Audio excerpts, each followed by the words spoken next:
Oh, Assalamualaikum warahmatullahi wabarakatuh. Perkenalkan, nama saya Lukman Wijarno dari Prodi PMO, nomor NIM 0420200036, Politeknik Manufaktur Astra. Baik, di sini saya akan menjelaskan tentang will alignment. Jadi, apa sih itu will alignment? Di dalam will alignment ada beberapa bagian, yaitu two angel, chamber, caster, dan juga kingpin. Nah, secara garis besar, jika chamber itu dilihat dari roda dilihat dari posisi depan kendaraan, dan jika two in atau two out atau bisa dikatakan two angel itu posisi roda jika dilihat dari atas kendaraan. Sedangkan untuk negatif caster atau positif caster atau caster itu dilihat dari posisi samping kendaraan. Baik, mari kita simak satu-satu apa yang dinamakan two angel, chamber, dan juga caster. Definisi dari two itu adalah selisih jari roda depan dan roda belakang jika dilihat dari atas kendaraan. Macam-macam itu ada dua, yaitu two in dan juga two out. Efeknya two in dan two out itu seperti apa? Jika two in, maka roda depan lebih mengacu kepada bagian ke dalam, sedangkan roda bagian belakang mengacu keluar. Sedangkan jika two out, maka kebalikannya, roda bagian depannya mengacu keluar dan juga roda bagian belakangnya mengacu ke dalam. Nah, yang dinamakan two in dan two out adalah selisih antara ujung roda depan dan ujung roda belakang. Itu namanya two in dan two out. Apa sih efek jika two in terlalu besar dan two out terlalu besar? Jika two in terlalu besar, maka roda akan aus pada sebelah luar. Sedangkan jika two out-nya terlalu besar, maka roda akan aus pada bagian dalam atau sebaliknya. Nah, tapi ingat, two in dan two out itu berbeda dengan two positif dan two negatif itu memiliki nama yang berkebalikan. Jika two in itu adalah two positif, dan jika two out itu dinamakan two negatif, seperti itu. Fungsinya untuk apa? Sebagai koreksi chamber, karena kendaraan akibatnya menggelinding dengan ban menggosok pada permukaan jalan. Akibatnya untuk dari hal tersebut, apa yang dapat kita garis besari? Nah, two in menghemat ban, keausan ban merata, dan pengemudian stabil dan tidak timbul getaran. Bukan hanya two in saja, tapi two out juga seperti itu. Atau garis besarnya two angel itu berfungsi untuk menghemat ban atau keausan ban merata, dan yang kedua pengemudian stabil dan tidak timbul getaran. Yang kedua yaitu sebagai koreksi gaya penggerak. Nah, mobil dengan penggerak roda belakang dan roda depan itu berbeda penggunaannya. Mana yang lebih mengacu pada two in dan mana yang lebih mengacu pada two out?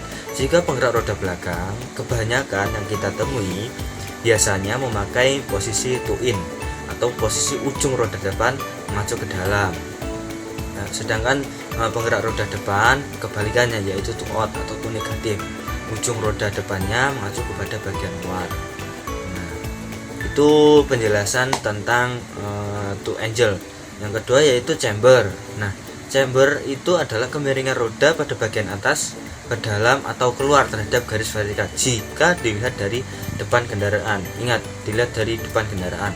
Macam-macamnya juga sama, ada dua, ada yang chambernya negatif, ada juga chamber positif. Jika chambernya terlalu positif, mengakibatkan keausan roda terjadi pada bagian luar roda. Sedangkan jika chambernya negatif, terlalu negatif, mengakibatkan keausan terjadi pada bagian dalam roda. Nah, ini chamber ini terbentuk antara garis sumbu roda atau sumbu ban dengan garis vertikal. Nah, itu dinamakan sumbu atau sudut chamber. Fungsinya untuk apa? Sebagai rolling chamber. Nah, yang kedua sebagai pengaruh chamber terhadap pengemudi.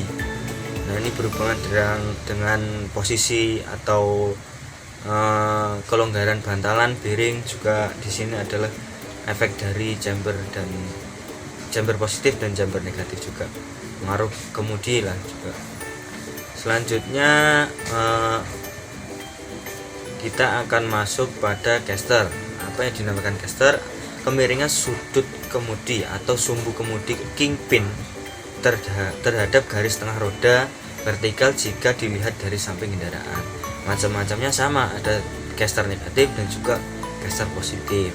Apa itu caster negatif? Caster negatif adalah jika kingpinnya atau sudut yang dibentuk antara kingpin dan roda dan garis vertikal itu mengarahnya ke depan. Nah, itu dinamakan sudut caster negatif. Sedangkan sudut caster positif jika kingpinnya mengarah ke dalam atau mengarah ke posisi pengemudi maka dinamakan caster positif. Nah, ini adalah sudut casternya. Saat jalan lurus, caster berfungsi menggerakkan roda tetap stabil dalam posisi lurus walau roda kemudinya lepas. Pengaruh casternya terhadap sifat pengemudian. Ketika caster positif terlalu besar, makin besar penyetoran caster positif, makin besar kemampuan roda kembali pada posisi lurus. Bila permukaan jalan jelek, getaran roda terasa kuat dirasakan pada pengemudi. Sedangkan untuk caster negatif, pada roda akan timbul sebuah getaran pada roda. Yang kedua, pada roda bergerak tidak stabil saat jalan lurus. Itu penggunaannya antara caster negatif dan caster positif adalah antara jalan lurus dan jalan berbelok, kecepatan tinggi dan kecepatan rendah. Nah, untuk sudut kingpin, dari tadi kita membahas tentang kingpin. Nah, kingpin ini adalah kemiringan sumbu kingpin terhadap garis vertikal jika dilihat dari depan.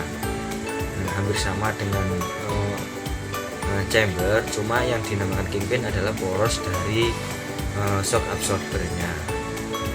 Fungsinya untuk kingpin yaitu sudut kingpin berfungsi untuk mengembalikan sikap roda dari posisi lurus setelah membelok. Ketika kita membelokkan atau berbelok, maka roda itu bisa kembali lagi ke posisi lurus. Itu fungsi dari kingpin. Nah, oke, mungkin secara garis besar kesimpulan dari Wilhelm ini adalah satu, fungsinya, akibatnya atau nilai-nilai yang bisa kita ambil yaitu untuk mencegah kausan roda yang tidak merata. Itu fungsi dari Wilhelm. Yang kedua, untuk meringankan pengemudian. Nah, yang ketiga, untuk mengembalikan posisi kemudi setelah membelok. Nah, yang terakhir, untuk menambah stabilitas pengemudi kendaraan. Nah, ini tergantung pada to in, to out, chamber, positif, negatif, dan juga caster positif, negatif. Nah, mungkin segitu penjelasan dari saya. Mungkin bila ada salah kata, saya mohon maaf yang besar-besarnya. Terima kasih. Assalamualaikum warahmatullahi wabarakatuh.